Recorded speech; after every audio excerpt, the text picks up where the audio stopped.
అధ్యక్ష ఎన్నికల్లో భారతీయ మూలాలున్న కమలా హ్యారిస్ గెలిచే ఛాన్స్ ఏ మేరకుంది? రిపబ్లికన్లు ట్రంప్ దూకుడును ఆమె తట్టుకోగలరా? అమెరికా ఉపాధ్యక్షులుగా పనిచేసి అధ్యక్షునిగా ఎన్నికవడం సాధ్యమేనా? ట్రంప్ ప్రచారంలో వివాదాన్ని ఎందుకు నమ్ముకున్నారు? డెమోక్రాట్లు గెలిస్తే ఇండియాకు లాభమా? రిపబ్లికన్లు పదవి చేపడితే ప్రయోజనమా?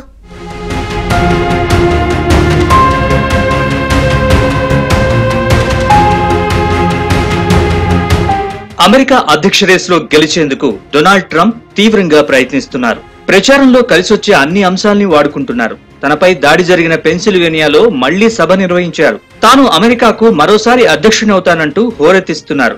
అసలు తన ముందు జో బైడెన్, కమలా హారిస్ లాంటి వారు దీటైన అభ్యర్థులే కారంటున్నారు. We have just been through an intense election and emotions are high, but now tempers must be cooled and calm restored. We must get on with the business of America. My campaign vigorously pursued every legal avenue to contest the election results. My only goal was to ensure the integrity of the vote. In so doing, I was fighting to defend American democracy. I continue to strongly believe that we must reform our election laws to verify the identity and eligibility of all voters and to ensure faith and confidence in all future elections. Now Congress has certified the results. అటు democratic అభ్యర్థి కమలా Harris గెలుపొందే ఛాన్సులు రోజురోజుకి పెరుగుతున్నాయి.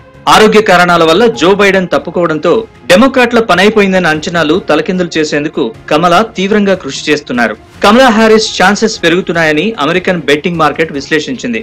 Harris అధ్యక్షురాలయ్యే అవకాశం 45% ఉండగా Trump గెలిచే అవకాశం 54% ఉందని పోలీ మార్కెట్ వెల్లడించింది. అయితే కమలా హారిస్ ఓటు శాతం క్రమంగా పెరుగుతోందని అంచనా. నెవడా, ఆరిజోనా, జార్జియా, నార్త్ కరోలినాలో ట్రంప్ గెలిచే అవకాశం ఉండగా మిషిగాన్, విస్కాన్సిన్, పెన్సిల్వేనియాలో కమలా లీడ్ లో ఉన్నారని అంచనా. ఐటీ, సాఫ్ట్వేర్, టెక్ ఇండస్ట్రీలు కమలా హారిస్ వైపు మొగ్గు చూపుతున్నాయి. టెక్ ఇండస్ట్రీలో ఎక్కువ మంది కమలా గెలుస్తారంటూ బెట్స్ కాస్తున్నారు. ఆమె వీరోచితంగా పోరాడుతున్నారన్న అభిప్రాయం ఉంది. జో బైడెన్ కన్నా కమలా హారిస్ మంచి అభ్యర్థని బ్లూంబర్గ్ సంస్థ అంచనా వేసింది. ఫ్లోరిడా లాంటి రిపబ్లికన్ కంచుకోటలపై దృష్టి పెడితే డెమోక్రటిక్ అభ్యర్థికి విజయావకాశాలు మెరుగుపడతాయని సలహా ఇచ్చింది.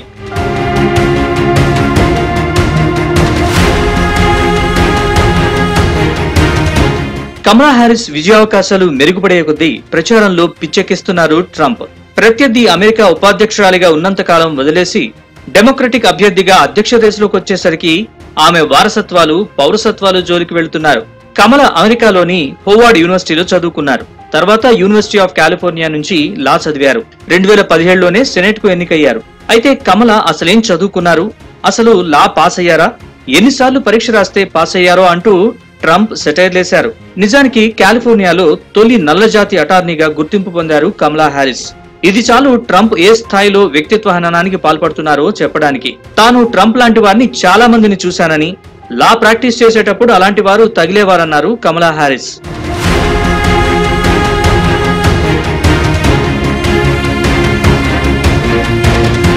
అధ్యక్ష ఎన్నికల్లో కమలా హారిస్ గెలిస్తే భారతీయ మూలాలున్న మహిళ అగ్రరాజ్యాధిపతి అయ్యారని ఇండియన్స్ ఎక్కడున్నా గర్వంగా చెప్పుకోవచ్చు. రిషి సునాక్ బ్రిటన్ ప్రధాని అయినప్పుడు ఇలాగే భారతీయులు గర్వపడ్డారు. కమలా హారిస్ ది కాస్త లిబరల్ అవుట్లుక్. భారత ప్రభుత్వం ఆర్టికల్ 370ని రద్దు చేసినప్పుడు గట్టిగా వ్యతిరేకించారు. అయితే భారత్ కోవిడ్ ని ధీటుగా ఎదుర్కొందని, ప్రపంచ శక్తిగా ఆవిర్భవిస్తోందంటూ ప్రశంసల జల్లు కురిపించారు.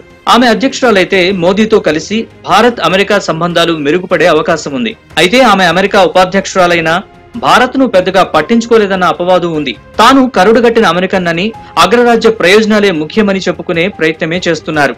ట్రంప్ గెలిస్తే మాత్రం ఇరు దేశాల సంబంధాలు దిగజారే అవకాశం ఉంది. కమలా హారిస్ డెమోక్రటిక్ అభ్యర్థి అయ్యాక భారత్ పై మాటల దాడి పెంచారు. అమెరికాకు చెందిన హార్లీ డేవిడ్సన్ బైకుల విక్రయాలపై భారత్ భారీగా పన్నులు విధిస్తోందని విమర్శించారు. కాలుష్యం విషయంలో భారత్ కు సహాయం చేయకపోవడం వంటి నిర్ణయాలు ట్రంప్ తీసుకునే అవకాశం ఉంది. అయితే సబ్జెక్ట్ సాఫ్ట్వేర్ నిపుణులకు వీసాలు, గ్రీన్ కార్డులు ఇస్తానని ప్రకటించారు ట్రంప్. ట్రంప్ తొలి దఫా అమెరికా అధ్యక్షుడైనప్పుడు మోదీతో సత్సంబంధాల్ని నిలిపారు. ట్రంప్ పార్టీ తరపున వైస్ ప్రెసిడెంట్ అభ్యర్థి జేడీ వాన్స్ భార్య ఉషా భారత సంతతికి, అది ఆంధ్రప్రదేశ్ కు చెందినవారు. అంటే రిపబ్లికన్, డెమోక్రటిక్ రెండు వైపులా భారత మూలాలు ఉన్నాయి.